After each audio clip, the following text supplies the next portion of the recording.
27 जातस्य ही ध्रुव ध्रुवम जन्म मृतस्य च तस्माद अपरिहार्यर्थे न त्वम शोचितुमर्हसि।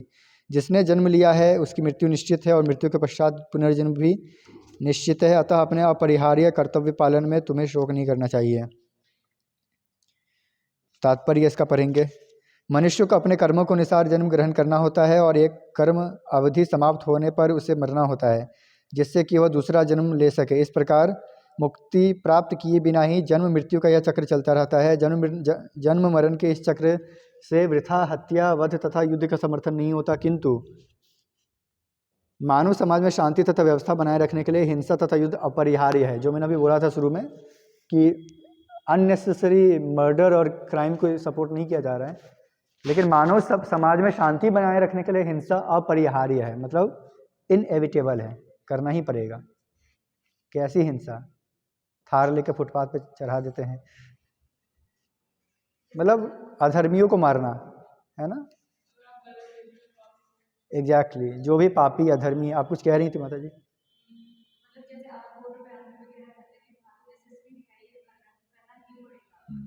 बिल्कुल। तो इसके लिए अगेन मैंने एग्जांपल दिया था आर्मी का, कि आर्मी अगर हिंसा करती है तो उनको मेडल मिलता है, हम एक किसी को मार देंगे तो हम जेल चले जाएंगे। तो उनका धर्मयुक्त हिंसा है जो वो धर्म की स्थापना के लिए कर रहे हैं। अच्छा, अब इसमें ये एक चीज़ और समझते हैं। ओके, पहले तात्पर्य पूरा कर लेता हूँ। कुरुक्षेत्र का युद्ध भगवान की इच्छा होने के कारण अपरिहार्य था और सत्य के लिए युद्ध करना क्षत्रिय का धर्म है। समझ रहे हो आप लोग जितने भी क्षत्रिय हैं? सत्य के लिए, जमीन जायदाद के लिए नहीं। अतः अपने कर्तव्य का पालन करते हुए वह स्वजनों की मृत्यु से भयभीत या शोकाकुल क्यों था? यह विधि को भंग नहीं करना चाहता, वह विधि कानून को भंग नहीं करना चाहता था, क्योंकि ऐसा करने पर उसे उनके पाप कर्मों के फल भोगने पड़ेंगे जिनसे वह अत्यंत भयभीत था। अपने कर्तव्य का पालन करते हुए वह स्वजनों की मृत्यु को नहीं रोक सकता था, और यदि वह अनुचित कर्तव्य पथ का चुनाव करे तो उसे नीचे गिरना होगा। ओके, आगे भगवान बताते हैं 28 नंबर श्लोक। 28 नंबर श्लोक में भगवान कह रहे हैं, अव्यक्तादिनी भूतानि व्यक्त मध्यानि भारत अव्यक्त निधनान्येव तत्र का परिदेवना। सारे जीव प्रारंभ में अव्यक्त रहते हैं, मध्य अवस्था में व्यक्त होते हैं और विनष्ट होने पर पुनः अव्यक्त हो जाते हैं, अतः शोक करने की क्या आवश्यकता है। इसमें भगवान बता रहे हैं, जनरली तात्पर्य बहुत लंबा है, मेरे को नेक्स्ट श्लोक पे जाना है।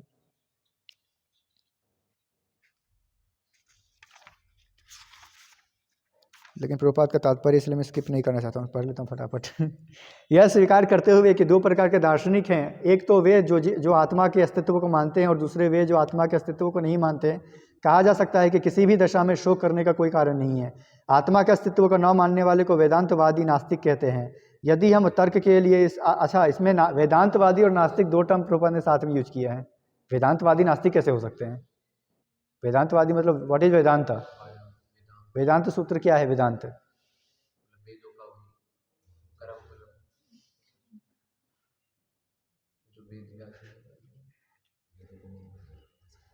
वेदांत मतलब कंपाइलेशन, रसा ऑफ ऑल द वेदास।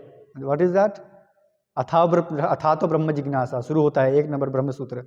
तो फिर ये तो आस्तिकवाद हुआ ना, नास्तिकवाद कैसे हो गया? हाँ, प्रभुपाद ने इसमें मायावादी को इंगित किया है कि जो आत्मा के अस्तित्व को नहीं मानते, मतलब जो आत्मा को भी परमात्मा मानते हैं। अहम ब्रह्मास्मि चिदानंद रूपम शिवोहम शिवोहम, मैं ही शिव हूँ, मैं ही ब्रह्म हूँ, फिर आत्मा कहाँ रह गया? सब तो परमात्मा है। तो प्रभुपाद वो कहना चाह रहे हैं। यदि हम तर्क के लिए इस नास्तिकतावादी सिद्धांत को मान भी लें, क्या इसमें प्रभुपाद ने बोला है, आत्मा के अस्तित्व को न मानने वालों को वेदांतवादी या नास्तिक कहा जाता है। अब मेरा क्वेश्चन ये है कि वेदांतवादी नास्तिक कैसे हो सकते हैं? जिसमें वेद आ गया, वेद का मतलब ही आस्तिक धर्म, तो वो नास्तिक कैसे हो गया? तो प्रभुपाद कहना क्या चाह रहे हैं मैंने वो समझाया है, ताकि आप सब गलत ना समझें। वरना कल को जो कोई इस्कॉन फॉलोवर नहीं होगा, वैष्णव नहीं होगा, उन सबको आप नास्तिक समझने लग जाओगे। ऐसा नहीं होना चाहिए। प्रभुपाद ने यहाँ पे इंगित किया, मतलब धर्म के ठेकेदार सिर्फ हम नहीं हैं, बाकी लोग भी हैं। तो मैं ये कहना चाह रहा हूँ कि प्रभुपाद ने इसमें ये इंगित किया है कि जो वेदांतवादी होते हैं यहाँ पे उनका मतलब मायावादियों से है। मायावादी कौन है? जो शंकराचार्य के फॉलोअर्स हैं, in very simple and layman language, कि जो शंकराचार्य के सिद्धांत को फॉलो करते हैं, मायावाद सिद्धांत जिसको कहते हैं, वो सिद्धांत यह सिखाता है कि हम सब, हरे कृष्ण प्रभु, हम सब ब्रह्म हैं। अभी हम अपने ब्रह्मत्व को भूल गए हैं, अभी हम भूल गए हैं कि हम भगवान हैं। माया ने हमें हमारी बुद्धि को ढक ली है। जब हम रियलाइज कर लेंगे कि हम भगवान हैं तो हम भगवान बन जाएंगे। समझ में आ रहा कॉन्सेप्ट? आपको समझ में आया? जैसे वैष्णव सिद्धांत है ना, वैष्णव सिद्धांत क्या समझाता है? जीवेर स्वरूप है कृष्णेर नित्य दास। वैष्णव सिद्धांत समझाता है कि हम सब कृष्ण के दास हैं। आत्मा परमात्मा अलग है, आत्मा परमात्मा का अभिन्न अंग है, आत्मा परमात्मा का नित्य दास है। आत्मा का पर्पस है, सोल पर्पस है परमात्मा की सेवा करना। चूंकि हम परमात्मा की सेवा नहीं करना चाहते थे, इसलिए हम परमात्मा से बिछड़ कर इस भौतिक संसार में आए हैं, क्योंकि हमको भोगने की इच्छा थी, हम यहाँ पे आए हैं। अब हमारा ध्येय है कि हम वापस परमात्मा के पास जाएं, भगवत धाम जिसको हम कहते हैं, और वहाँ जाके हम पुनः, हरे कृष्ण माता जी, वहाँ जाकर हम पुनः भगवान की सेवा करें। ये वैष्णव सिद्धांत है, इतना आपको पता है, समझ में आ गया। इसके विपरीत एक मायावाद सिद्धांत है जो हमारे हिंदू धर्म में बहुत फेमस है। वो उस मायावाद सिद्धांत की स्थापना आदि गुरु भगवान शंकराचार्य ने की थी। शंकराचार्य का नाम आपने सुना है? शंकराचार्य ने की थी, ठीक है। जब जिस समय बौद्ध धर्म का बहुत ज़्यादा प्रकोप था, आई वुड से, और सब नास्तिक बन गए थे, भगवान बुद्ध के अवतार में आए थे, क्योंकि वेदों का पालन करने वाले वेदों का सहारा लेके पशु हत्या कर रहे थे। तो भगवान बुद्ध के अवतार में आके उन्होंने बोला मैं वेदों को नहीं मानूंगा, हटाओ। क्यों? क्योंकि जो ब्राह्मण थे उस समय के, वो वेदों को मिस इंटरप्रेट करके पशु हत्या कर रहे थे, हिंसा कर रहे थे। तो भगवान ने बोला कि जिस वेद का बहाना ये लोग बना रहे हैं उस वेद को ही मैं नहीं मानूंगा, हटा दिया, ठीक है। लेकिन चूंकि भगवान ने, अब वेदों को अपौरुषेय कहा जाता है, मतलब वेद पुरुषों ने नहीं बनाया है, वो भगवान ने बनाया है। लेकिन चूंकि भगवान ने अपने उस अवतार में वेदों की अवहेलना की थी, इसलिए हम उस अवतार की पूजा नहीं करते हैं। क्यों? क्योंकि हम वेदों को सर्वोपरि मानते हैं, ठीक है। अब उसके बाद आदि गुरु शंकराचार्य का अवतरण हुआ, जो भगवान शंकर के अवतार हैं। उन्होंने बौद्ध सिद्धांत का खंडन करते हुए मायावाद सिद्धांत की स्थापना की कि नास्तिक से ऊपर एक लेवल ऊपर आओ। अब जो व्यक्ति बिल्कुल ही नास्तिक है, जो भगवान का मानता ही नहीं है, उसको आप बोल दोगे कि तुम भगवान के नौकर हो, वो नहीं मानेगा। जैसे कि एक 10 साल के बच्चों को आप PhD का सिलेबस बताओगे, E=mc² बताओगे, उसको नहीं समझ में आएगा। इसलिए भगवान ने, शंकराचार्य ने, आदिगुरु शंकराचार्य ने मायावाद की स्थापना की, ताकि लोगों को एक प्रलोभन रहे कि मैं भी भगवान हूँ। अब शंकराचार्य ने ये सिद्धांत दिया मायावाद में कि जो वैष्णव सिद्धांत है, आत्मा परमात्मा अलग है, आत्मा परमात्मा का भिन्न अंग है। आत्मा गुण से तो परमात्मा के समान है, लेकिन क्वांटिटी में अलग है, मात्रा में अलग है। आत्मा बहुत क्षीण है, छोटा है, परमात्मा अनंत है, ठीक है। अब मायावाद सिद्धांत क्या है? मायावाद सिद्धांत ये कहता है कि आत्मा और परमात्मा बोल के कुछ नहीं है, सब कुछ परमात्मा है, हम सब भगवान हैं। लेकिन हम माया की वजह से भूल गए हैं कि हम भगवान हैं, इसीलिए इसको मायावाद कहा गया है। उन लोगों ने इसको मायावाद टर्म किया है कि अभी हमको माया ने ढक रखा है, इसलिए हम भूल गए कि हम भगवान हैं। एक समय आएगा जब हम अपने आप को रिवाइव कर लेंगे, रेजुविनेट कर लेंगे, और हमको रियलाइज हो जाएगा कि हम भगवान हैं, और फिर से हम भगवान की स्थिति में आ जाएंगे। उसका एक बहुत फेमस श्लोक उन्होंने प्रतिपादित किया, जिसको कहते हैं अहम ब्रह्मास्मि, कि मैं ब्रह्म हूँ। और चिदानंद रूपम शिवोहम शिवोहम, जो शैव है वो कहते हैं कि मैं इटर्नल हूँ और मैं शिव हूँ, शिवो अहम, शिव अहम, ठीक है। समझ में आया? ये अंतर है। अब लास्ट में पूछना डाउट, याद करिए, अगर जेन्युइन डाउट हो तो याद रहेगा आपको लास्ट तक। ओके, तो अब अच्छा, मैं तो इसमें यही बता रहा था कि इसमें जो वेदांतवादी प्रभुपाद ने बोला, इसका मतलब मायावादियों को कह रहे हैं कि ये नास्तिक है। अब जो वैष्णव आचार्य हैं वो इस सिद्धांत को नास्तिकवाद मानते हैं। क्यों मानते हैं? क्योंकि ये हमको भगवान से दूर कर रहा है। ये एक छलावा है ना कि हम भगवान हैं, तो हम भगवान से दूर हो गए जब हमने खुद को ही भगवान मान लिया कि हम आगे होने वाले भगवान हैं। जैसे राहुल गांधी खुद को मानता है कि मैं होने वाला PM हूँ, तो वो खुद के साथ छलावा कर रहा है ना, वो ढंग का MP बन पा रहा है, PM क्या बनेगा। इसी तरह हम भी राहुल गांधी वाली स्थिति में हैं, जो मायावादी है। हम सोचते हैं कि हम भगवान बन जाएंगे, तो हम पूरी ज़िंदगी बस जो हम है नहीं उसका सपना देखते रहेंगे, तो जो है, जो हमें होना है वो भी नहीं हो पाएंगे। इसलिए जो आचार्य हैं, वैष्णव आचार्य, इसको नास्तिकवाद मानते हैं। इनफैक्ट इसको नास्तिकवाद से भी ज़्यादा खतरनाक मानते हैं। जो चैतन्य महाप्रभु, जो भगवान स्वयं भगवान, उन्होंने खुद बोला है ना, मायावादी भाष्य सुन ले हाय वे सर्वनाश। क्यों बोला है? क्या सर्वनाश हो जाएगा भाई? मैं मायावादी स्क्रिप्चर पढ़ लूँगा तो क्या मेरे अंदर कोई बम फट जाएगा क्या? ऐसा नहीं है। जो मैंने पिछले क्लास में डिस्कस किया था, हमको अलियरमेंट मिल जाएगा एक कि हम भगवान बन जाएंगे, तो हम जो एक्चुअल पथ है उसको छोड़ देंगे। लालच मिल गया ना, बड़ा लालच मिल गया। इसलिए जो भगवान है खुद बोलते हैं कि सुनो भी मत इन सबको, रिस्क मत लो, रिस्क है बहुत बड़ा। सोच सकते हैं ना कि देखो तो सही क्या है उनके शास्त्रों में क्या लिखा है, उनके स्क्रिप्चर्स में क्या लिखा है। तो आप पढ़ने जाओगे तो आपको खुद लालच आ जाएगा कि यार बात तो प्रपोजल तो बहुत अच्छा है, हम ब्रह्मास्मि, मैं फील कर पा रहा हूँ कि ब्रह्म हूँ मैं, हाँ मेरे पास शायद BMW आ जाएगा तो मैं बड़ा वाला ब्रह्म बन जाऊंगा, ऐसा हो जाता है। ठीक है, ओके। आत्मा के पृथक अस्तित्व से भिन्न सारे भौतिक तत्व सृष्टि के पूर्व अदृश्य रहते हैं। इस अदृश्य रहने की सूक्ष्म अवस्था से ही दृश्य अवस्था आती है। जिस प्रकार आकाश से वायु जिस प्रकार आकाश से वायु उत्पन्न होती है, वायु से अग्नि, अग्नि से जल और जल से पृथ्वी उत्पन्न होती है। पृथ्वी से अनेक प्रकार के पदार्थ प्रकट होते हैं, यथा एक विशाल गगनचुंबी महल पृथ्वी से ही प्रकट है। जब इसे ध्वस्त कर दिया जाता है तो वह अदृश्य हो जाता है और अंततः परमाणु रूप में बना रहता है। यदि हम भगवद गीता के इस वैदिक निष्कर्ष को मानते हैं कि ये भौतिक शरीर कालक्रम में नाशवान है, अंतवंत इमे देहा, किंतु आत्मा शाश्वत है, नित्य संयुक्ता शरीरिणा, तो हमें यह सदा स्मरण रखना होगा कि यह शरीर वस्त्र के समान है, अतः वस्त्र परिवर्तन होने पर शोक क्यों। शाश्वत आत्मा की तुलना में भौतिक शरीर का कोई यथार्थ अस्तित्व नहीं होता, यह स्वप्न के समान है। स्वप्न में हम आकाश में उड़ते या राजा की भांति रथ पर आरूढ़ हो सकते हैं, किंतु जागने पर हम देखते हैं कि ना तो हम आकाश में हैं ना रथ पर। वैदिक ज्ञान आत्म साक्षात्कार को भौतिक शरीर के अनस्तित्व के आधार पर प्रोत्साहन देता है, अतः चाहे हम आत्मा के अस्तित्व को माने या ना माने, शरीर नाश के लिए शोक करने का कोई कारण नहीं है। नेक्स्ट श्लोक का भावार्थ, कोई आत्मा को आश्चर्य से देखता है, श्लोक संख्या 29 है, कोई आत्मा को आश्चर्य से देखता है, कोई इसे आश्चर्य की तरह बताता है तथा कोई इसे आश्चर्य की तरह सुनता है, किंतु कोई इसके विषय में सुनकर भी कुछ नहीं समझ पाते, जैसे कि हम सब। क्योंकि ये टॉपिक तो बहुत सही में आश्चर्य वाली बात है ना ये, लेकिन हमको कुछ समझ भी नहीं आते भाई हो क्या रहा है ये आत्मा परमात्मा देहात्मा, हमको पूरी सब्जी दो यार। जगन्नाथ जी तो प्रसाद से पार कर देंगे। वो तो करेंगे ही, ये तो बहुत सबसे हाईएस्ट लेवल ऑफ थॉट है ये। हे भरत, श्लोक संख्या 30, हे भरतवंशी, शरीर में रहने वाले देही का कभी भी वध नहीं किया जा सकता, अतः तुम्हें किसी भी जीव के लिए शोक करने की आवश्यकता नहीं है। श्लोक संख्या 31, जो तात्पर्य टिपिकल है मैं उनको नहीं पढ़ रहा हूँ क्योंकि जो इंपॉर्टेंट था मैंने पढ़ दिया। अच्छा सॉरी, श्लोक संख्या 31 तो मेरा मेन टॉपिक है आज का।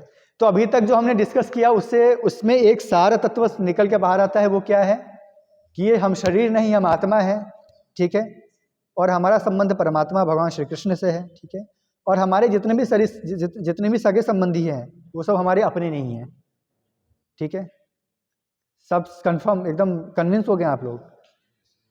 हमारी माँ, हमारे पिताजी, हमारा बच्चा, बेटा, बेटी, पति, पत्नी, गर्लफ्रेंड, बॉयफ्रेंड, एक्स और प्रेजेंट जितने भी हुए थे कालक्रम में, और जो अभी भविष्य में होंगे, और जो अभी वर्तमान में स्थित हैं, जो प्रकट होने वाले हैं, जो अप्रकट हैं, और जो अभी स्थित हैं, सब कुछ उन सब से हमारा कोई लेना देना नहीं है। आज जो मेरी पत्नी है कल वो मेरा बाप बन के आ जाएगा, या फिर आज जो अंश प्रभु मेरा मतलब मुझे प्रभु जी बोलते हैं, अगले जन्म ये मेरे बॉस बन जाएंगे, मुझे गालियाँ देंगे ठीक से काम कर। या अंग्रेज प्रभु जो मेरे बड़े ही प्रिय गुरु भाई हैं, अगले जन्म में वो मायावादी प्रचारक होंगे और मैं उनका शिष्य होऊंगा। कुछ भी हो सकता है, और क्या पता पिछले जन्म में ये मेरे सगे संबंधी थे, कुछ पता नहीं है। तो हमारा सही मायने में कोई सगा संबंधी है नहीं। तो लेकिन अभी क्या समझना है, हम सब एक बहुत ही गंभीर बीमारी से पीड़ित हैं, उसका नाम है स्किन डिजीज। प्रभुपाद ने उसका नाम दिया है स्किन डिजीज, मतलब हम चमड़ी मतलब बॉडी के संबंधों से चिपके रहते हैं। मेरा पति, मेरा पत्नी, मेरा बच्चा, मेरी बेटी, मेरा बेटा भला ही अय्याश एक नंबर का बेहुदा इंसान हो, वो मेरा बेटा है, सारी जायदाद उसको दे के जाऊँगा। भले वो सारी जायदाद को लड़कियों पर उड़ा दे और कुल का नाम खराब कर दे, लेकिन मैं जायदाद उसी के नाम पे करके जाऊंगा। मैं मंदिर में दान नहीं करूंगा, उसको दूंगा ताकि वो भोगे। क्यों? वो मेरा बेटा है।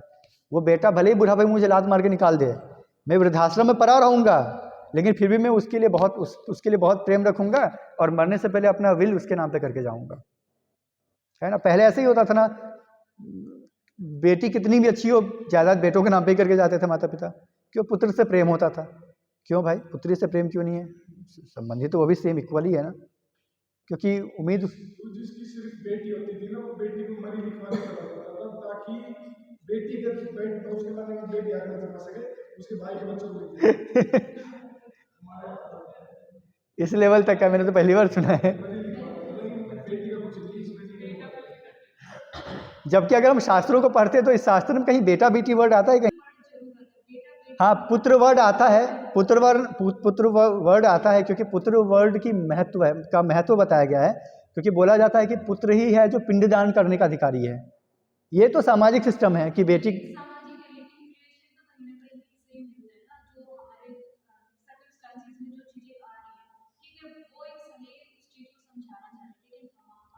हाँ, लेकिन हम इसको मिस इंटरप्रेट कर रहे हैं ना, हम बेटियों को के ऊपर अत्याचार कर रहे हैं ना। शास्त्रों में कहीं ये तो नहीं लिखा कि बेटियों को जायदाद मत दो, ऐसा कहीं तो नहीं लिखा है। शास्त्रों में पुत्र वर्ड को थोड़ा महत्व इसलिए दिया गया है क्योंकि पुत्र ही है जो आपका श्राद्ध संस्कार कर सकता है। नहीं कर सकते, भगवान ने अलाउ नहीं किया इसीलिए। हाँ, क्यों नहीं कर सकते हैं, क्यों नहीं कर सकते हैं, बिल्कुल कर सकते हैं। भगवान ने इन सब चीज़ों के लिए स्त्रियों को एलिजिबल नहीं माना है। श्राद्ध संस्कार करना, आप कभी जाना, मैंने अपने पिताजी का दाह संस्कार किया हुआ है। आप अगर मतलब इन फ्यूचर अगर इमेजिन करो, आपको अभी अपने किसी सगे संबंधी का दाह संस्कार करना पड़ेगा ना, मर जाओगे वहाँ पे, बेहोश हो जाओगे, क्योंकि स्त्रियाँ बहुत कोमल हृदय की होती है, उनसे ये सब नहीं संभलता है।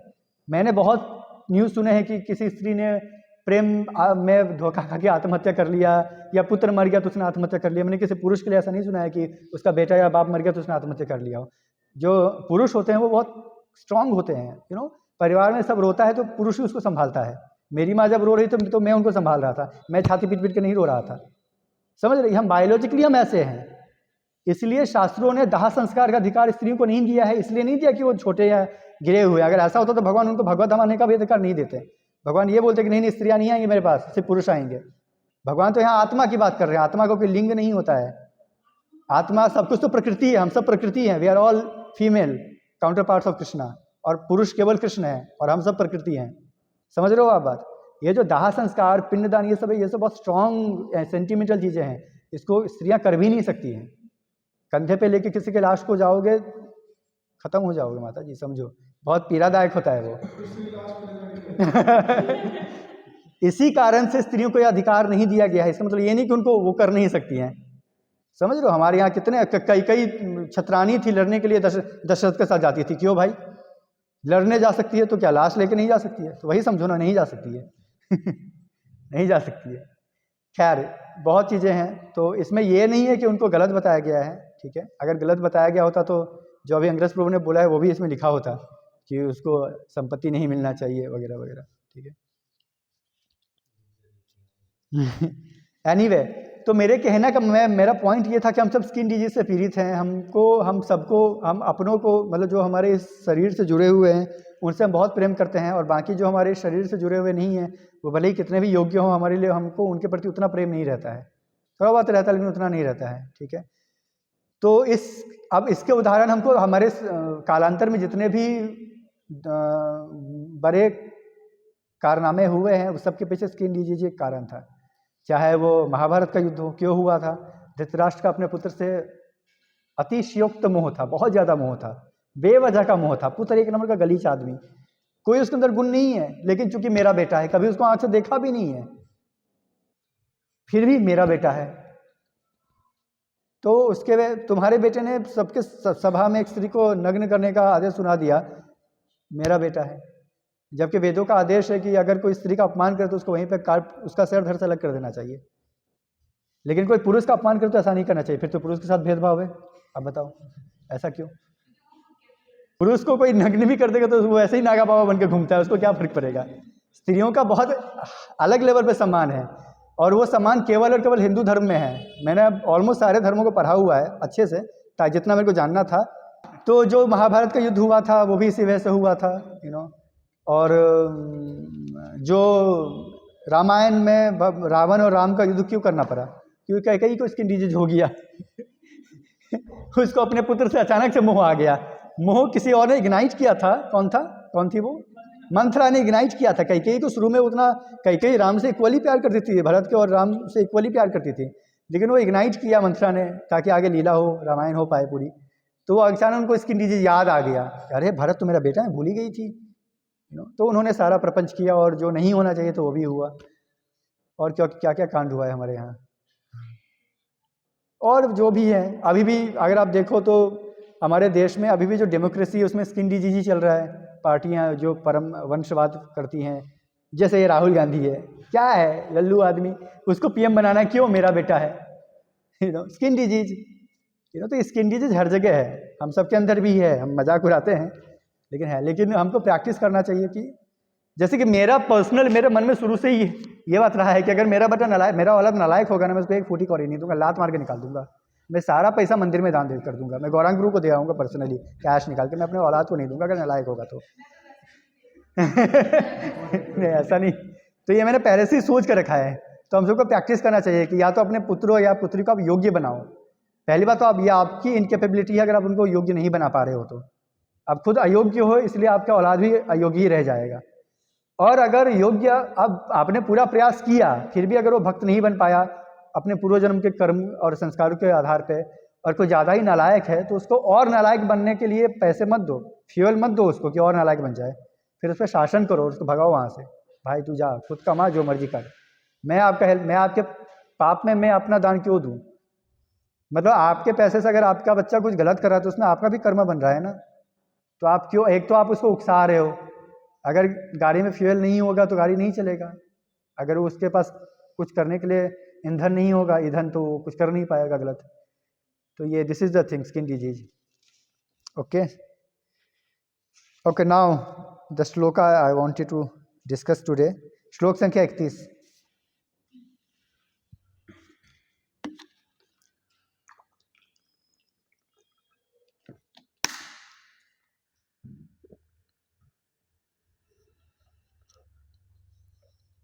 पढ़ेंगे कोई?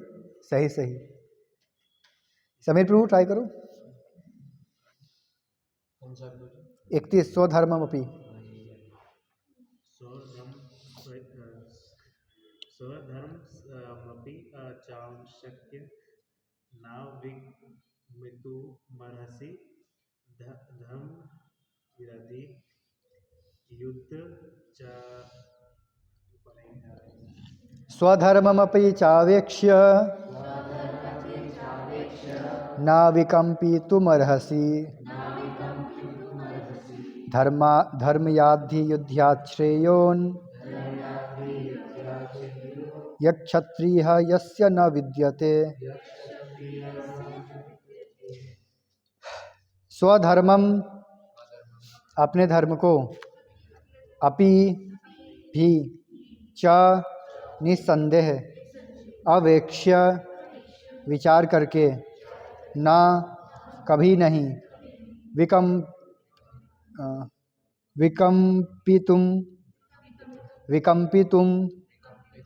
संकोच करने के लिए, अर्हसि तुम योग्य हो, धर्म्यात् धर्म के लिए, ही निस्संदेह, युद्धात् युद्ध करने की अपेक्षा, श्रेयः श्रेष्ठ साधन, अन्यत कोई दूसरा, क्षत्रियस्य क्षत्रिय का, न नहीं, विद्यते है। भावार्थ, क्षत्रिय होने के नाते अपने विशिष्ट धर्म का विचार करते हुए तुम्हें जानना चाहिए कि धर्म के लिए युद्ध करने से बढ़कर तुम्हारे लिए अन्य कोई कार्य नहीं है। अतः तुम्हें संकोच करने की कोई आवश्यकता नहीं है। तात्पर्य, सामाजिक व्यवस्था के 4 वर्णों में द्वितीय वर्ण उत्तम शासन के लिए है और क्षत्रिय कहलाता है। क्षत का अर्थ है चोट खाया हुआ, जो क्षति से रक्षा करे वह क्षत्रिय कहलाता है। त्रायते, रक्षा प्रदान करना। क्षत्रियों को वन में आखेट करने का प्रशिक्षण दिया जाता है। क्षत्रिय जंगल में जाकर शेर को ललकारता और उससे आमने सामने अपनी तलवार से लड़ता था। शेर की मृत्यु होने पर उसकी राजसी ढंग से अंत्येष्टि की जाती थी। आज भी जयपुर रियासत के क्षत्रिय राजा इस प्रथा का पालन करते हैं। क्षत्रियों को विशेष रूप से ललकारने तथा मारने की शिक्षा दी जाती है, क्योंकि कभी कभी धार्मिक हिंसा अनिवार्य होती है। इसलिए क्षत्रियों को सीधे संन्यास आश्रम ग्रहण करने का विधान नहीं है। राजनीति में अहिंसा कूटनीतिक चाल हो सकती है, किंतु यह कभी भी कारण या सिद्धांत नहीं रही। धार्मिक संहिताओं में उल्लेख मिलता है, आहावेशु मिथो न्यूनम जिघाम संतो महीक्षितः युद्धमानः परम शक्त्या स्वर्गम यान्त्य पराङ्मुखः यज्ञेषु पशो ब्रह्मन् हन्यन्ते सततं द्विजः संस्कृतः किल मंत्रैश्च ते अपि स्वर्गमवाप्नुवन्। युद्ध में विरोधी ईर्ष्यालु राजा से संघर्ष करते हुए मरने वाले राजा या क्षत्रिय को मृत्यु के अनंतर वे ही उच्च लोक प्राप्त होते हैं जिनकी प्राप्ति यज्ञाग्नि में मारे गए पशुओं की होती है। अतः धर्म के लिए युद्ध भूमि में वध करना तथा याज्ञिक अग्नि के लिए पशुओं का वध करना हिंसा कार्य नहीं माना जाता, क्योंकि इसमें निहित धर्म के कारण प्रत्येक व्यक्ति को लाभ पहुंचता है और यज्ञ में बलि दिए गए पशु को एक स्वरूप से दूसरे में बिना विकास प्रक्रिया के ही तुरंत मनुष्य का शरीर प्राप्त हो जाता है। इसी तरह युद्ध भूमि में मारे गए क्षत्रिय यज्ञ संपन्न करने वाले ब्राह्मणों को प्राप्त होने वाले स्वर्ग लोक में जाते हैं। स्वधर्म दो प्रकार का होता है। जब तक मनुष्य मुक्त नहीं हो जाता तब तक मुक्ति प्राप्त करने के लिए धर्म के अनुसार शरीर विशेष के कर्तव्य करने होते हैं। जब वह मुक्त हो जाता है तो उसका विशेष कर्तव्य या स्वधर्म आध्यात्मिक हो जाता है और देहात्म बुद्धि में नहीं रहता। जब तक देहात्म बुद्धि है तब तक वो ब्राह्मणों तथा क्षत्रियों के लिए स्वधर्म पालन अनिवार्य होता है। स्वधर्म का विधान भगवान द्वारा होता है, जिसका स्पष्टीकरण चतुर्थ अध्याय में किया जाएगा। शारीरिक स्तर पर स्वधर्म को वर्णाश्रम धर्म अथवा आध्यात्मिक बोध का प्रथम सोपान कहते हैं। वर्णाश्रम धर्म अर्थात प्राप्त शरीर के विशिष्ट गुणों पर आधारित स्वधर्म की अवस्था से मानवीय सभ्यता का शुभारंभ होता है। वर्णाश्रम धर्म के अनुसार किसी कार्य क्षेत्र में स्वधर्म का निर्वाह करने से जीवन के उच्चतर पद को प्राप्त किया जा सकता है। श्लोक संख्या 32। यदृच्छया चोपपन्नम स्वर्गद्वारमपावृतम सुखिनः क्षत्रियाः पार्थ लभन्ते युद्धम ईदृशम। हे पार्थ, वे क्षत्रिय सुखी हैं जिन्हें ऐसे युद्ध के अवसर अपने आप प्राप्त होते हैं जिससे उनके लिए स्वर्ग लोक के द्वार खुल जाते हैं। तात्पर्य: विश्व के परम गुरु भगवान कृष्ण अर्जुन की इस प्रवृत्ति की भर्त्सना करते हैं जब वह कहता है कि उसे इस युद्ध में कुछ भी तो लाभ नहीं दिख रहा, इससे नरक में शाश्वत वास करना होगा। अर्जुन द्वारा ऐसे वक्तव्य केवल अज्ञान जन्य थे। वह अपने स्वधर्म के आचरण में अहिंसक बनना चाह रहा था, किंतु एक क्षत्रिय के लिए युद्ध भूमि में स्थित होकर इस प्रकार अहिंसक बनना मूर्खों का दर्शन है। पराशर स्मृति में व्यासदेव के पिता पराशर ने कहा है, क्षत्रियो ही प्रजारक्षण शस्त्रपाणि प्रदंडयन निर्जित्य परसैन्यादि क्षति धर्मेण पालयेत। क्षत्रिय का धर्म है कि वह सभी क्लेशों से नागरिकों की रक्षा करे, इसलिए उसे शांति तथा व्यवस्था बनाए रखने के लिए हिंसा करनी पड़ती है। अतः उसे शत्रु राजाओं के सैनिकों को जीतकर धर्मपूर्वक संसार पर राज्य करना चाहिए। यदि सभी पक्षों पर विचार करें तो अर्जुन को युद्ध से विमुख होने का कोई कारण नहीं था। यदि वह शत्रुओं को जीतता तो राज्य भोग करेगा, और यदि वह शत्रुओं को जीतता है तो राज्य भोग करेगा, और यदि वह युद्ध भूमि में मरता है तो स्वर्ग को जाएगा, जिसके द्वार उसके लिए खुले हुए हैं। युद्ध करने से उसे दोनों ही तरह का लाभ प्राप्त होगा। ओके, क्या समझ में आया इन दो श्लोकों से? श्लोक संख्या 31 और 32 बताओ हर्षिता माता। ठीक है, एक पॉइंट और। वो क्षत्रिय मतलब ये जिनको मतलब मारने खुद ये युद्ध का मौके मिलते हैं। ठीक है, और हाँ, नुकसान कुछ विन-विन सिचुएशन है। हाँ, स्वर्ग अप्सराएं इत्यादि और 72 हूर और क्या समझ में? अंग्रेज प्रभु का चेहरा खिल गया अच्छा, ये भी मिलेगा और क्या है, क्या समझ में आया बताओ? हाँ, अब आप लोग ट्रैक पे आ रहे हैं। अब माता जी ने ट्रैक पे लाया। स्वधर्म क्या है? स्वधर्म बताइए माता जी। अच्छा, समझाऊंगा आगे स्वधर्म मतलब वर्णाश्रम नहीं, वर्णाश्रम नहीं। हाँ, वर्णाश्रम भी है, लेकिन और भी इसका क्या मतलब है? बिल्कुल, अगर हम जब तक हम देह में हैं। Wonderful point. मतलब देह में है तो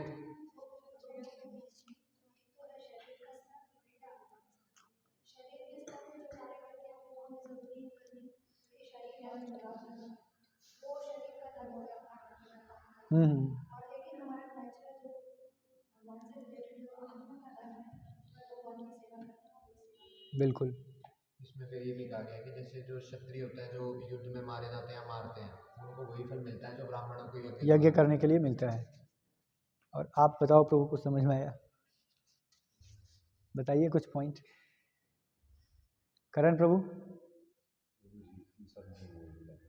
सबने बोल दिया, आपके पास कुछ नहीं छोड़ा इन लोगों ने बोलने के लिए अभी आप गीता ले रहे हैं। ये तो एग्जाम के टाइम पे बुक निकालने वाली बात हो गई। एग्जैक्टली, मैंने इसलिए ये श्लोक आज पॉइंट किया है ना।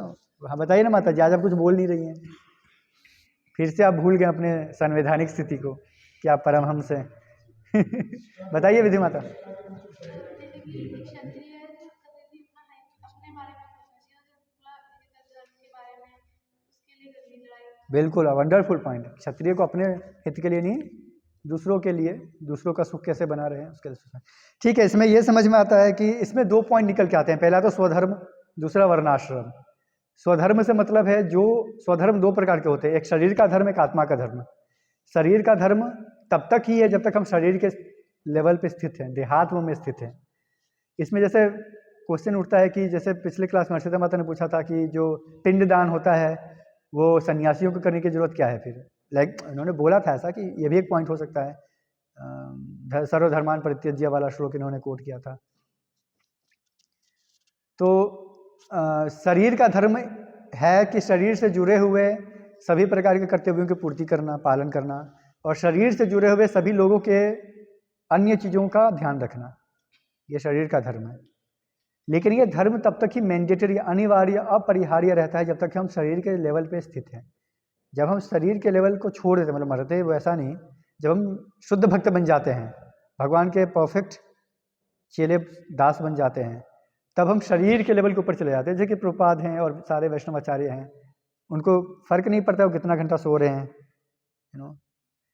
कितना उन्होंने प्रसाद पाया है, पाया भी है कि नहीं पाया है, उनके पास सोने के लिए अच्छा बेड है कि नहीं, अच्छा मैट्रेस है कि नहीं, वो स्प्रिंग लगा हुआ, वो स्लिप वेल वगैरह का नहीं आता है, इस तरफ सो तो इस तरफ वाले को पता नहीं चलता है कोई सोया है, आत्मा बन के सोते उस पर आप, तो उससे उनको फ़र्क नहीं पड़ता है, क्योंकि वो शरीर के लेवल पे नहीं है। जैसे कि प्रभुपाद 2 घंटे सोया करते थे, मैं भी आज 2 घंटे ही सोया हूँ। तो प्रभुपाद 2 घंटा सो के भी फुल ऑफ एनर्जी रहते थे, उनके अंदर को उत्साह रहता था। लेकिन मैं आज थोड़ा झूम रहा हूँ अंदर से मैं। ठीक है, तो यही अंतर है, मैं शरीर के लेवल पे ही अभी तक हूँ, यानी कि शरीर से जुड़ी हुई चीज़ें मेरे को अफेक्ट कर रही हैं। लेकिन जो आचार्य महाभागवत होते हैं उनको शरीर से जुड़ी हुई चीज़ें अफेक्ट नहीं करती हैं। प्रभुपाद ने 2 हार्ट अटैक सर्वाइव करके भी प्रचार कर लिया। हमको यहाँ पे थोड़ा सा कोई छोटी मोटी बीमारी का नाम बताओ, जुकाम हो जाए तो 4 दिन बिस्तर पे पड़े रहेंगे, मम्मी से गाजर का हलवा बनवाएंगे आराम से, मम्मी मरने वाला हूँ। हाँ, क्लास भी नहीं आते ठंड के वजह से, थोड़ा ठंड उनको लग नहीं गई है, ठंड सबको लग रही है, मौसम ठंडा है, क्लास नहीं आते। क्यों? शरीर से पीड़ित हैं, थोड़ा सा भी शरीर को कष्ट मिलता है तो भूल जाते हैं कि कृष्ण ने बोला है मात्र स्पर्शास्तु कौन्तेय शीतोष्ण सुख दुखदा, कि भाई जनवरी में ठंड आएगी, इसका मतलब ये नहीं कि क्लास मत आओ। यस, तो जब तक हम शरीर के लेवल पे हैं, मतलब लोअर लेवल ऑफ लाइफ में हम घूम रहे हैं, तब तक हमें स्वधर्म का पालन करना पड़ेगा, अपने घर के ध्यान रखना, पैसे कमाना, और कोई मर जाए तो उसका दाह संस्कार करना। अब कोई ये भक्त, बहुत भक्त इसका मिसयूज करते हैं, जैसे कि मैंने बहुत बार इस चीज़ को बोला है, तर्पण वगैरह होता है, पितृ को तर्पण देना होता है, नहीं देते हैं, बोलते हैं प्रभुपाद ने बोला नहीं करना है। ऐसा कहीं नहीं बोला है प्रभुपाद ने। प्रभुपाद ने ये सब महाभागवतों के लिए बोला है, जो शरीर के लेवल पे है ही नहीं, उनको फर्क नहीं पड़ता है कि वो किसी का तर्पण करेंगे या नहीं करेंगे। जो व्यक्ति भगवान का शुद्ध भक्त बन गया, उसको जरूरत नहीं है कि किसी का दाह संस्कार करेगा तभी उसकी मुक्ति होगी, उसके परिवारजनों की, उसके परिवारजन ऑलरेडी उनका श्योर है वापस जाना। ठीक है, लेकिन फिर भी मैं बार बार इस चीज़ को भी कोट करता हूँ कि भगवान ने खुद ये सब काम करके दिखाया है। जैसे भगवान राम ने अपने पिता का दाह संस्कार किया था, ब्राह्मणों को भोजन करवाया था। चैतन्य महाप्रभु ने ये गया में पिंडदान किया था जाके, और हरिदास ठाकुर का वो जगन्नाथपुरी में वहाँ पे उनका समाधि महोत्सव किया था पूरा एकदम, तो ये सब उन्होंने क्यों किया भाई? हरिदास ठाकुर को क्या अंतिम क्रिया की जरूरत है क्या? तो नित्य सिद्ध मुक्त आत्मा है। क्योंकि भगवान ने गीता में बोला है, यद यद आचरति श्रेष्ठ तत्त देवतरो जनः सयत प्रमाणम कुरुते लोकस्तत् अनुवर्तते, कि अर्जुन मुझे कर्म करने की आवश्यकता नहीं है, मुझे क्या काम करना है, लेकिन अगर मैं काम नहीं करूंगा तो बाकी लोग कुछ नहीं करेंगे। क्यों? क्योंकि लोग अपने से श्रेष्ठ का अनुसरण करते हैं, जो उनसे आगे हैं उनका वो कॉपी करते हैं कि वो क्या कर रहे हैं, इमिटेट करते हैं, इसलिए मुझे कर्म करना पड़ रहा है। इसलिए भगवान ये सब करते हैं ताकि हम गलत मतलब ना उसका निकालें। तो ये सब स्वधर्म है, इस सब का पालन हमें करना चाहिए। जैसे वोट करना बहुत बड़ा ये कंट्रोवर्सी है, कंट्रोवर्शियल टॉपिक है। क्या भक्त वोट कर सकता है? काहे के भक्त, काहे से भक्त हो तुम? 4 दिन तुमको एक तरह की सब्जी खाने को मिल जाए, 5वें दिन तुम हरी बोल करने लग जाओगे। ऐसे मतलब हमारी भक्ति इस लेवल की, हम काहे के भक्त हैं? भक्त हैं क्या हम? मुझे तो नहीं लगता है। अभी हमारे इस्कॉन में 99.99999% लोग भक्त नहीं है। इसलिए उन सबको वोट करना चाहिए। जब आप शुद्ध भक्त बन जाओगे कि आपको फर्क नहीं पड़ेगा कि कौन आ रहा है कौन जा रहा है, आपके घर में कोई जिंदा है कि मर गया, तब आपको अधिकार है कि आप ये सोच सकते हो कि हाँ मुझे जरूरत नहीं है। शुद्ध भक्त का मतलब क्या है? जैसे नारद मुनि थे, उनके माता का देहांत हो गया तो उन्होंने क्या सोचा कि अब ये अच्छा है, अब मैं आराम से भक्ति कर पाऊंगा। और हमारे साथ ऐसा हो तो अरे वो मंदिर वाला सीन नहीं आता फिल्मों में, घंटा बजा रहा है, भगवान तूने ये क्यों किया, मैंने तो पिछली बार हल्दीराम का लड्डू चढ़ाया था तुझे। नॉनसेंस। हमारी ये स्थिति है, मतलब हम इतने कमज़ोर हैं, निर्लज्ज हैं हम, और हम उम्मीद करते हैं, हम 4 माला कर लेते हैं, अरे हम ब्रह्मास्मि, ये सब क्या है, ये सब क्या तर्पण करना, श्राद्ध करना, वोट करना। अरे भक्त कभी वोट करता है क्या? छी छी छी, मेरे माला करूँगा, मैं माला करूँगा और गोविंदा में जाके चाउमीन खाऊंगा। पिछली बार जापानीज नूडल्स अच्छे थे, इस बार हक्का नूडल ट्राई करूँगा। तो हमारी स्थिति ये है, इसलिए हमें ये सहजियापंथी नहीं करना चाहिए, हमें अपने स्थिति को समझना चाहिए। और प्रभुपाद ने जो बोला है उसको मिस इंटरप्रेट तो बिल्कुल नहीं करना चाहिए। प्रभुपाद अगर ये सब चीज़ कहते हैं तो वो अपने जैसे लोगों के लिए कहते हैं जो भगवान के शुद्ध भक्त हैं, जिनको भगवान की भक्ति के लिए और कोई काम नहीं है, वो हम जैसे लोगों के लिए नहीं कह रहे हैं। ओके, तो ये पहला पॉइंट ये हुआ। दूसरा पॉइंट इसमें बहुत इंपॉर्टेंट है, वो वर्णाश्रम, जो हमने पिछले भगवद गीता क्लास में थर्सडे को डिस्कस किया था। तो इसमें भगवान कहते हैं कि एक क्षत्रिय बहुत भाग्यशाली होते हैं जिनको ऐसे युद्ध करने का अवसर। अब यहाँ पे भगवान ने ये बोला है ना, इसको लोग मिस इंटरप्रेट कर लेते हैं, कौन? जो गली मोहल्ले में लड़ते रहते हैं आपस में, 2 ग्रुप बन गए, जाट और गुजरों का ग्रुप आपस आमने सामने लड़ रहे, लैंग्वेज आता नहीं है, तन्ने मेरी गाड़ी को क्यों, तन्ने मेरी थार को ठोक दी, अब मैं तुझे ठोकूंगा, तू मुझे जानता है मैं कौन हूँ, तो ये इस युद्ध की बात नहीं कर रहे हैं भगवान। जो धर्म की संस्थापना करने के लिए जो युद्ध करना है, जो युद्ध करने का अवसर मिलता है, उसके लिए भगवान कह रहे हैं कि ऐसे क्षत्रिय बहुत भाग्यशाली हैं जिन्हें धर्म युद्ध करने का मौका मिलता है। ये बात भगवान कौरवों को नहीं कह रहे हैं, ये भगवान अर्जुन और पांडवों को कह रहे हैं। अर्जुन को कह रहे हैं कि तुमको धर्म के लिए लड़ने का मौका मिला है, तुम बहुत भाग्यशाली हो। अब इसको लोग अलग तरीके से भी ले सकते हैं। पिछले क्लास में मैंने पाकिस्तानियों का नाम लिया था, फिर तो पाकिस्तानी सैनिक भी युद्ध कर रहे हैं, वो भी तो स्वर्ग जाएंगे? नहीं जाएंगे, क्योंकि धर्म युद्ध नहीं कर रहे हैं, है ना। वो दूसरे का अधिकार छीनने के लिए युद्ध कर रहे हैं, दूसरों को पीड़ा देने के लिए युद्ध कर रहे हैं। तो इसी तरह कौरव जो भी थे वो पाकिस्तानी के तो ही थे, वो पांडवों का अधिकार छीनने के लिए युद्ध कर रहे थे। पांडवों का अधिकार था हस्तिनापुर के साम्राज्य पे, न्यासर्गिक अधिकार पांडवों का ही था, क्योंकि पांडवों के पिता नहीं थे तो उनका, और वो क्षत्रिय थे तो उनका अधिकार बनता। और सारे परिवार में युधिष्ठिर महाराज सबसे बड़े थे, तो बड़े भाई होने के नाते उनका अधिकार था कि साम्राज्य उनको मिले, लेकिन उनका अधिकार छीना गया, उनको छीना ही किया गया, बहुत गलत तरीके से छीना गया। तो ये धर्म युद्ध का मौका बना ये, और प्लस स्त्री का अपमान भी हुआ। तो इस धर्म युद्ध को लड़ने के लिए अब अर्जुन और पांडवों को मौका मिला, तो भगवान कह रहे हैं कि वो क्षत्रिय बहुत भाग्यशाली होते हैं जिनको ऐसा धर्म युद्ध करने का मौका मिलता है। ओके, अब वर्णाश्रम, इसमें प्रभुपाद ने एक टर्म यूज किया है। वर्णाश्रम से क्या समझ में आता है आप लोगों को बताइए? प्रसाद आ रहा है? कितना टाइम है? 10 मिनट। वर्णाश्रम से क्या समझ में आता है? शूद्र, क्षत्रिय। बताइए, किसी को पता है कुछ वर्णाश्रम के बारे में? बताओ प्रभु, आप ही बता सकते हो बस। जन्म और कर्म के अनुसार जो हमारे लिए वैलिड होगी वो चीज वर्णाश्रम। और कोई कुछ बताओ, वर्णाश्रम क्या है बताओ। अब इसको भगवान ने कैटेगराइज इसलिए किया है ताकि आपस में एक स्टैंडर्ड सेट हो जाए कि ब्राह्मण जो है उसका कर्तव्य क्या है। कोई वर्ण को जंप ना करे कि आज जो ब्राह्मण है, हाँ भैया मेरे को मच्छी खाना है, मैं शूद्र बन जाता हूँ। भगवान इसलिए कैटेगराइज किया है ताकि लोग डिसिप्लिन में रहें। जो ब्राह्मण है, जैसे कि मैं ब्राह्मण हूँ तो मुझे पता चले कि मेरा कर्तव्य क्या है, और मैं समाज को लीड, भगवान ने मुझे बोला है कि मेरे को समाज को लीड करना है। क्यों? और भगवान ने ये भी बोला है कि ये सब कर्म पे आधारित है, गुण कर्म विभागशः, कि मेरी क्वालिटी कैसा है और मेरा काम कैसा है। ऐसा नहीं कि मैं ब्राह्मण के घर से पैदा हुआ हूँ तो मैं ब्राह्मण हूँ। अगर ब्राह्मण का बेटा ब्राह्मण होता फिर तो ब्राह्मण के बेटे को जनेऊ धारण करके जन्म लेना चाहिए, क्योंकि ब्राह्मण की पहचान क्या है? यज्ञोपवीत, है ना। तो क्यों नहीं वो यज्ञोपवीत धारण करके जन्म लेता है? क्यों उसका यज्ञोपवीत संस्कार करवाना पड़ता है, करना पड़ता है?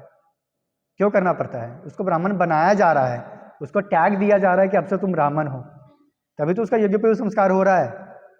है ना। वरना तो जन्म से ही उसको आते ही रोना नहीं चाहिए, गायत्री का जप करते हुए जन्म लेना चाहिए। अगर जन्म से कोई ब्राह्मण होता तो, या अगर जन्म से कोई शूद्र होता तो उसको जन्म लेते ही झाड़ू लेके जन्म लेना चाहिए था कि जन्म लेते ही झाड़ू पोछा शुरू कर दूंगा, काम करना शुरू कर दूंगा।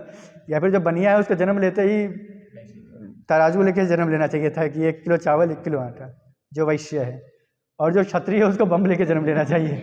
ऐसा नहीं है, हम सब जन्म से, इसीलिए शास्त्रों का आदेश है जन्मना जायते शूद्र संस्कारात् द्विज उच्यते, कि जन्म से हर कोई शूद्र है, संस्कारात् द्विज उच्यते, फिर उसका द्विजी का द्विज बनता है। फिर वो वेद पाठात भवेत विप्रः, जब वो वेद को पढ़ता है तो वो और आगे बढ़ता है। और ब्रह्म जानाति ब्राह्मण, और जब वो ब्रह्म को जानने योग्य बन जाता है या जानने लगता है तो ब्राह्मण कहलाता है। इसीलिए भगवान ने ये कैटेगरी बनाया है ताकि जो ब्राह्मण स्वभाव से ब्राह्मण हैं उनको ये रियलाइज हो कि भगवान ने उनको लीड करने का दायित्व दिया है। जैसे कि एक ऑफिस में हम कैटेगरी बनाते हैं, कोई क्लर्क होता है, कोई असिस्टेंट होता है, कोई मैनेजर होता है, कोई सीईओ होता है। क्यों कैटेगराइज किया है? सबको एक जैसा रखो। क्यों अलग अलग सैलरीज दे रहे हो? क्योंकि सबकी क्षमता अलग अलग है, सबका काम अलग अलग है। जो ब्राह्मण है उससे एक्सपेक्ट किया जाता है क्या? समो दमो तपश्चैव शांतिम आर्जवम एव च, हमेशा शौच का पालन करेगा, क्लेनलीनेस को फॉलो करेगा, तपस्या करेगा, टॉलरेंस होगा उसके अंदर, पीसफुलनेस हो रहेगा, उत्तेजित नहीं होगा ज़्यादा, वो त्रिसंध्या, हमेशा खुद को स्वच्छ रखेगा, भगवान के बारे में जानने का प्रयास करेगा हमेशा। हाँ, तो ब्राह्मणों से एक्सपेक्टेशन है, तभी वो ब्राह्मण है। जैसे कि एक मैनेजर से एक्सपेक्ट होता है कि वो पूरे ऑफिस को मैनेज करेगा, क्या वो एक्सपेक्टेशन है कि नॉर्मल एम्प्लॉय से होता है जिसको 20,000 रुपये सैलरी मिलता है? नहीं, क्योंकि उसकी कैपेबिलिटी वो नहीं है। लेकिन वो एम्प्लॉय प्रमोट होकर मैनेजर बन जाता है। क्यों? क्योंकि वो खुद को फिर इन्हांस करता है और वो कैपेबल हो जाता है कि उस पूरे ऑफिस को या पूरे रीजनल मैनेजर्स होते हैं जो पूरे एरिया को के बिजनेस को संभालते हैं। इसी तरह जो व्यक्ति, हम सब जो जन्म से शूद्र हैं, हम खुद को अध्ययन करके शास्त्रों का कैपेबल बना सकते हैं कि हम ब्राह्मण बन सकें। और ब्राह्मण बन सके मतलब, और ब्राह्मणों को लीडर्स इसलिए बोला गया है क्योंकि ब्राह्मण त्याग करना जानते हैं। ब्राह्मण पैसा नहीं कमा, उनको पैसे में कोई इंटरेस्ट नहीं है, they don't want to earn. वो क्या करते हैं? अब इसको भगवान ने गीता का 18वें अध्याय में पूरा क्लियरिफाई किया है। 41 नंबर श्लोक, 42 नंबर श्लोक में भगवान कहते हैं शमोदमस, आप दोहराना, शमोदमस तपः शौचम शांतिरार्जवमेव च ज्ञानम विज्ञानम आस्तिक्यम ब्रह्म कर्म स्वभावजम। भगवान कहते हैं शांति प्रियता, आत्मसंयम, तपस्या, पवित्रता, सहिष्णुता, सत्यनिष्ठा, ज्ञान विज्ञान तथा धार्मिकता, ये सारे स्वाभाविक गुण हैं जिनके द्वारा ब्राह्मण कर्म करते हैं। मतलब ये सब ब्राह्मणों का स्वाभाविक गुण है। क्या? शांति प्रियता, श्लोक संख्या 42 18 नंबर अध्याय। शांति प्रियता, दे आर पीसफुल, उनको ज़्यादा हल्ला वल्ला नहीं पसंद है, उत्तेजित करना नहीं पसंद, उत्तेजना उनको नहीं पसंद, और वो शांत रहना चाहते हैं, हमेशा शांत स्थित सतोगुणी रहते हैं वो। आत्मसंयम, उनके अंदर सेल्फ कंट्रोल है, इंद्रियों को संयम में रखते हैं। बाहर कहीं पे मोमोज मिल रहे हैं तो ये ब्राह्मण कभी जाकर मोमोज नहीं खा लेगा, या फिर कहीं पे पिज़्ज़ा मिल रहा है, वो भी डबल चीज़ पिज़्ज़ा, टॉपिंग्स में वो ऑलिव एंड क्या मैं तो भूल भी गया, पहले खाया करता था। तो ये नहीं कि डोमिनोज में धोती पहन के डोमिनोज में घुस जाएगा, उसके अंदर आत्मसंयम है, वो कंट्रोल करना जानता है ब्राह्मण कि नहीं ये नहीं करना है। तपस्या, ऑस्टेरिटी, ब्रह्म मुहूर्त में उठता है 3 बजे, त्रिसंध्या 3 बार नहाता है। ये ब्राह्मणों का एक्चुअल गुण बता रहा हूँ, अभी तक हम लोग कहाँ हैं वो देखो। 3 बार नहाता है, सुबह दोपहर शाम।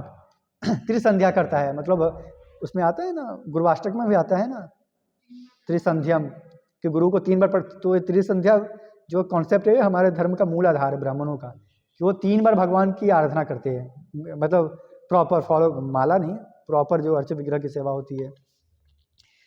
और तो ये तपस्या है ना, सुबह 3 बजे उठ के नहाना ब्रह्म मुहूर्त में। जो ब्राह्मण है वो ठंड हो या गर्मी हो, जैसे गंगरस प्रभु है हमारे ब्राह्मण, ठंड गर्मी ये लोग सुबह उठते हैं 3-4 बजे, नहाते हैं चाहे कितना भी कष्ट हो। पवित्रता, हमेशा स्वच्छ रहते हैं, ये नहीं कि आज नहाया कल नहीं नहाया, आज ठंड बहुत है दिल्ली में। दिल्ली में ऐसा नहीं है, 1 हफ्ते में 1 बार नहाओ चलता है यहाँ पे। तो ऐसा नहीं है, ब्राह्मण का काम है अंदर बाहर से भी साफ, अंदर से भी साफ। सहिष्णुता, टॉलरेंट होते हैं। कोई कुछ बोल देगा तो ये नहीं कि लड़ने लग जाएंगे, झगड़ने लग जाएंगे, मारपीट कर लेंगे। ओके, सत्यनिष्ठा मतलब हमेशा सच बोलेंगे, झूठ नहीं, गलत नहीं बोलेंगे, झूठ नहीं बोलेंगे बिल्कुल। ज्ञान, विज्ञान तथा धार्मिकता मतलब शास्त्रों का अध्ययन करना, प्रचार करना, प्रसार करना, यज्ञ करना, तपस्या करना इत्यादि, ये ब्राह्मणों का कर्तव्य है। शौर्यम तेजो धृतिर, आप मैं से पढ़ूंगा, शौर्यम तेजो धृतिर्दाक्ष युद्ध, सिर्फ मैं पढ़ूंगा। युद्धे चाप्य पलायनम दानम ईश्वर भावश्च क्षात्रम कर्म स्वभावजम, वीरता, शक्ति, संकल्प, दक्षता, युद्ध में धैर्य, उदारता तथा नेतृत्व, ये क्षत्रियों के स्वाभाविक गुण हैं। क्या क्या गुण है? वीरता, कभी डरते नहीं है, लड़ने को तैयार, कट्टा लेके। शक्ति, जिम विम जाते हैं, एकदम पावरफुल हैं, कैलिस्थेनिक्स वगैरह करके एकदम बहुत पावर है। जैसे सुनते हैं ना महाराणा प्रताप, जितने भी राजा हुए, महाराणा प्रताप, शिवाजी, सम्राट मिहिर भोज, चोल वंश के राजा, ये लोग सुनते थे कि बड़े बड़े भारी भारी तलवारों से लड़ते थे, प्रैक्टिस करते थे, शक्ति थी, वैसा खुद को बनाते थे। बाहुबली में भल्लाल देव सांड से लड़ लिया, शक्ति थी। ये एग्जाम्पल दिया ताकि आप लोग समझ पाओगे मैं कहना क्या चाह रहा हूँ। अभी कवच होते तो हाँ उससे भी भारी होते थे, 25-50 किलो के कवच होते थे। आयरन मैन भी क्षत्रिय, आयरन मैन बहुत बड़ा क्षत्रिय है, फॉरेन अमेरिकन क्षत्रिय है वो। ऐसे योग्य शिष्य हैं यहाँ पे सब। दक्षता, हर चीज़ में एक्सपर्ट है क्षत्रिय, लड़ने में, डिप्लोमेसी में एक्सपर्ट है क्षत्रिय, कैसे किसी को उल्लू बनाना है, डिप्लोमेसी करना है। राजा पहले बहुत डिप्लोमेसी होती थी ना, किसी दूसरे राज्य को अगर युद्ध से आप नहीं लड़ सकते हो तो उसके यहाँ अपनी बेटी ब्याह दो, तो ये श्योर हो जाता था कि वो आप पे तो हमला नहीं करेगा, समझी समझी हो गए। तो ये डिप्लोमेसी होता है, इसमें उदक्ष होते हैं। कि क्षत्रिय का काम क्या है? उसका काम है अपने राज्य की सुरक्षा और हो सकता हो विस्तार, तो उसके लिए कुछ भी करेगा। ठीक है, ओके। युद्ध में धैर्य, और युद्ध में धैर्य मतलब ये भी है कि अगर समझदारी से काम लेना, जैसे कि कैसे समझाऊं मैं, जैसे आप समझ से बाहुबली किसने देखी है? चैप्टर 1 आपने नहीं देखी है? देखिए ना, तो उसमें मैं ऐसे ही समझा था कि लोग समझ जाओ। उसमें एक सिचुएशन आता है जब ये क्या नाम था उसके, जो नाइजीरियन आया था निग्गा लड़ने के लिए, कालके, यन्ना रासकला, कालके बोला तो सब समीर प्रभु को जब देख रहे। तो कालके ने एक समय ऐसा आया था जब जो बाहुबली की सेना थी, महिष्मति की सेना थी, उसको ऑलमोस्ट हरा दिया था और अपना झंडा ऊपर कर लिया था, महिष्मति के साम्राज्य के झंडे को नीचे करके। तो उस समय सारे लोग, जो महिष्मति की सेना थी, वो बहुत ही हतोत्साहित हो गई थी, निराश हो गई थी कि अब तो हम हार गए हैं। तो उस समय बाहुबली जो सच्चा क्षत्रिय था वो आया था और उसने सबको बताया था कि जो हमारी माँ का अपमान करे उसको ये वो करना है, मेरे साथ आएगा कौन, मेरे साथ लड़ेगा कौन। तो ये जो डायलॉग था, ये युद्ध में धैर्य का एग्जाम्पल है कि युद्ध में भले ही हार गए हो फिर भी इतना धैर्य है कि आप किसी को कम से कम मोटिवेट तो कर पाओ। हार जीत तो पता नहीं होगा लेकिन अंतिम समय तक तो लड़ सके। तो ये क्षत्रिय का गुण है। दुर्योधन, एग्जैक्टली, दुर्योधन भी कर रहा था, वो तो हर क्षत्रिय करेगा ही। उदारता अगेन बहुत इंपॉर्टेंट है कि जो क्षत्रिय होते हैं वो उदार करते हैं, दान वान देते थे। जैसे कि कर्ण था दानवीर, बलि महाराज सब कुछ दान दे दिया, दान देने में आगे रहते हैं क्षत्रिय। आजकल नहीं, पहले आजकल थार खरीद लेते हैं। नेतृत्व, लीडरशिप होता है उनके अंदर, नेचुरल लीडरशिप होता है। ये क्षत्रियों के स्वाभाविक गुण हैं। ओके, कृषि गोरक्षा वाणिज्यम वैश्यकर्म स्वभावजम परिचर्यात्मकम कर्म शूद्रस्यापि स्वभावजम। कृषि करना, कृषि गोरक्षा और वाणिज्य। कृषि करना मतलब फार्मिंग करना, गोरक्षा मतलब काउ प्रोटेक्शन, और वाणिज्य मतलब बिजनेस। बिजनेस मतलब वो दारू वारू बेचना नहीं, मतलब सही बिजनेस। ये करना वैश्यों के स्वाभाविक कर्म है, मतलब जो वैश्य हैं वो ये सब इजीली कर लेते हैं। और शूद्रों का कर्म श्रम तथा अन्यों की सेवा करना है। शूद्रों का कर्म भगवान ने बताया मेहनत करना, लेबोरियस। जैसे कि रिक्शा चलाने वाले और आईटी फर्म में काम करने वाले, या हम जैसे कॉर्पोरेट वर्ल्ड में काम करने वाले, 9 to 7, आजकल तो 9 to 12 चल रहा है। तो ये शूद्र हैं, इसलिए हम तो खुद को शूद्र बोलते हैं ना, क्योंकि हम शूद्रों का काम कर रहे हैं। ओके, तो अब भगवान इसमें कहते हैं, बहुत इंपॉर्टेंट भगवान बात कहते हैं आगे, श्लोक संख्या 45 में दोहराऊँ, मतलब मैं सिर्फ मतलब पढ़ूंगा, आप लोग ध्यान से सुनना। अपने अपने कर्म के गुणों का पालन करते हुए प्रत्येक व्यक्ति सिद्ध हो सकता है। यहीं से ये सारा नॉनसेंस जो हमारे धर्म में फैला गया है कि जाति भेद है, खत्म हो जाता है, क्योंकि भगवान कह रहे हैं कि प्रत्येक व्यक्ति सिद्ध हो सकता है, मतलब प्रत्येक व्यक्ति भगवत धाम जा सकता है, मुझे प्राप्त कर सकता है। भगवान यहाँ पे ये नहीं बोला कि शूद्रों का अलावा हर कोई सिद्ध हो सकता है। तो ये जितना भी जातिवाद है ना, ये उन पंडितों ने फैलाया जो खुद को महान बना के रखना चाहते थे। अगर उनमें से किसी ने भी ये शास्त्र पढ़े होते हैं तो ये जातिवाद फैलता ही नहीं। यहीं पे सारा नलिफाई हो गया ना। भगवान क्या कह रहे हैं, अपने अपने कर्म के गुणों का पालन करते हुए प्रत्येक व्यक्ति सिद्ध हो सकता है। अब तुम मुझसे सुनो कि यह किस प्रकार किया जा सकता है। नेक्स्ट 46, जो सभी प्राणियों का उद्गम है और सर्वव्यापी है, उस भगवान की उपासना करके मनुष्य अपना कर्म करते हुए पूर्णता प्राप्त कर सकता है। मतलब भगवान कृष्ण कह रहे हैं कि मेरी भक्ति करते हुए इन चारों वर्णों में से हर कोई पूर्णता, परफेक्शन क्या है, शुद्ध भक्त बनना, वो बन सकता है। और भगवान इसके बाद बहुत इंपॉर्टेंट बात बोलते हैं, दौरान आप सब, श्रेयान स्वधर्मो विगुणः परधर्मात् स्वनुष्ठितात् स्वभाव नियतम कर्म कुर्वन्नाप्नोति किल्बिषम्। अपने वृत्तिपरक कार्य को करना, चाहे वह कितना ही त्रुटिपूर्ण ढंग से क्यों न किया जाए, अन्य किसी के कार्य को स्वीकार करने और अच्छी प्रकार से करने की अपेक्षा अधिक श्रेष्ठ है। अपने स्वभाव के अनुसार निर्दिष्ट कर्म कभी भी पाप से प्रभावित नहीं होते हैं। बहुत इंपॉर्टेंट, एक्सप्लेन करूंगा। इसके आगे भगवान कहते हैं संख्या 48, प्रत्येक उद्योग मतलब प्रत्येक प्रयास, एफर्ट किसी न किसी दोष से आवृत होता है, जिस प्रकार अग्नि धुएं से आवृत रहती है। अतएव हे कुंती पुत्र, मनुष्यों को चाहिए कि स्वभाव से उत्पन्न कर्म को भले ही वह दोषपूर्ण क्यों न हो, कभी त्यागे नहीं। कितना इंपॉर्टेंट बात है। भगवान क्या कह रहे हैं कि स्वभाव से उत्पन्न कर्म, मतलब आपका नेचर जो है, अगर आपका नेचर शूद्र वाला है, शूद्रों का नेचर क्या होता है, ब्राह्मणों के उलट। क्या सेवा तो होता ही है, मैं और बता रहा हूँ, शूद्रों के लिए जरूरी नहीं है कि वो शुचिता का पालन करे, जरूरी नहीं। अगर वो त्रिसंध्या नहीं भी करेंगे तो उससे उनसे एक्सपेक्टेशन है भी नहीं, लेकिन ब्राह्मणों से है।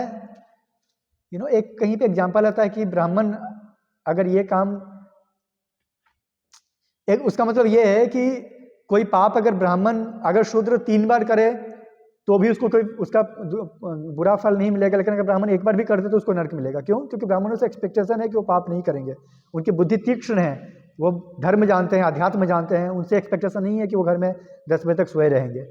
लेकिन शूद्रों से ये एक्सपेक्टेशन नहीं है कि ब्राह्मणों जैसा व्यवहार करें। ठीक है, भगवान कहते हैं कि मनुष्य को चाहिए कि स्वभाव से उत्पन्न कर्म को भले ही वो दोषपूर्ण क्यों ना हो, कभी न त्यागे। मतलब अगर आपके अंदर वैश्य का गुण है, आपका माइंड वैश्य वाला है, क्या कृषि गोरक्षा वाणिज्यम, इन तीनों में आपका मन लगता है, तो आपको समझना चाहिए कि आप वैश्य हैं। अगर आपका स्वभाव लड़ने वाला है, गली वाला लड़ना नहीं, मतलब देशभक्ति, देश के लिए लड़ना है, जैसे कि बहुत लोग आर्मी में जाते हैं, तो ये जो आर्मी में जाते हैं उनके अंदर ऑब्वियसली क्षत्रिय धर्म है, तभी तो आर्मी में जा रहे हैं। वरना मरने के लिए कौन नौकरी करना चाहेगा, जब यहाँ पे लाखों की नौकरियाँ पड़ी हुई है। कितने सारे जो एनडीए एस्पिरेंट्स हैं और जो सीडीएस वगैरह क्रैक करके जाते हैं आर्मी में, वो इतने बहुत सारे लोग हैं जो आईआईटी क्रैक करके आर्मी में जाते हैं। वो लोग क्यों जा रहे हैं? वो करोड़ों की नौकरी छोड़ के मरने के लिए बॉर्डर पर क्यों जाएंगे? उनके लिए क्षत्रिय धर्म है कि मेरे को लड़ना है, देश के लिए कुछ करना है। और जो ब्राह्मण है, जिनके अंदर ब्राह्मण का धर्म है कि मुझे सुबह उठना है, सुबह टाइम पे उठना है। हो गया टाइम? कहाँ, अभी 5 मिनट और है। मुझे सुबह जल्दी, इनको प्रभु इतना जल्दी पूरी मत भरोसा करो, ये सब मेहनत करवाओ उनसे थोड़ा। हाँ, तो जो वैश्यों का जो ब्राह्मणों का गुण है कि मैं सुबह ब्रह्म मुहूर्त में उठूँ, खुद को स्वच्छ रखूँ, हमेशा भगवान की भक्ति में लीन रहने का प्रयास करूँ, शास्त्रों का अध्ययन करूँ, 16 माला करूँ, वो ब्राह्मण वर्ण अपने आप को ब्राह्मण मान के आगे काम करें। तो इससे ये चीज़ तो क्लियर हो जाती है कि हमारे धर्म में कहीं भी जाति प्रथा नहीं है, दूर दूर तक नहीं है, शास्त्रों में तो एटलीस्ट नहीं है। चाहे कोई सा भी, हमारे शास्त्रों में तो बोला गया कि हर कोई जन्म से शूद्र है। तो ये हमको समझना पड़ेगा कि हम, अच्छा, तो वर्णाश्रम समझ में आ गया। 4 वर्ण है, आप सब अपना अपना स्वभाव समझ जाओ, आप सबका क्या स्वभाव है। ठीक है, अगर आप इसमें उत्तम है कि हम खुद को आगे प्रमोट करने का प्रयास करें। जैसे कि एक क्लर्क है, वो चाहेगा कि मैं कभी मैनेजर बन जाऊं। इसी तरह अगर हम शूद्र के लेवल पे हैं तो हमको प्रयास करना चाहिए कि हम आगे वैश्य नहीं, ब्राह्मण के लेवल पे आ जाएं।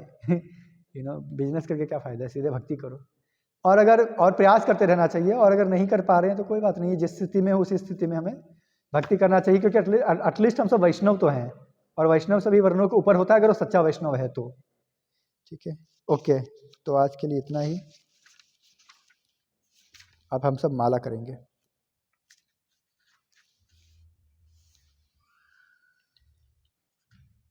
किसी का कोई प्रश्न है? इन शॉर्ट्स विधि, आपका कोई प्रश्न था ना, क्या था? प्रभुपाद मेरी बुक बता रही थी, बुक में शंकराचार्य एंड और सब दे रखा है, लेकिन प्रभुपाद 300 का कोई भी पॉइंट नहीं है, कुछ भी नहीं पा रखा है। ऐसा क्यों, जबकि उन्होंने बल्कि ज़्यादा प्रचार किया है शंकराचार्य से, वो तो गलत ही कर देते हैं जो प्रचार। नहीं नहीं, अरे चुप चुप चुप, अपराध पे अपराध किए जा रहे हो। नहीं मतलब प्रभुपाद तो ज़्यादा प्रचार किया है ना। आप जो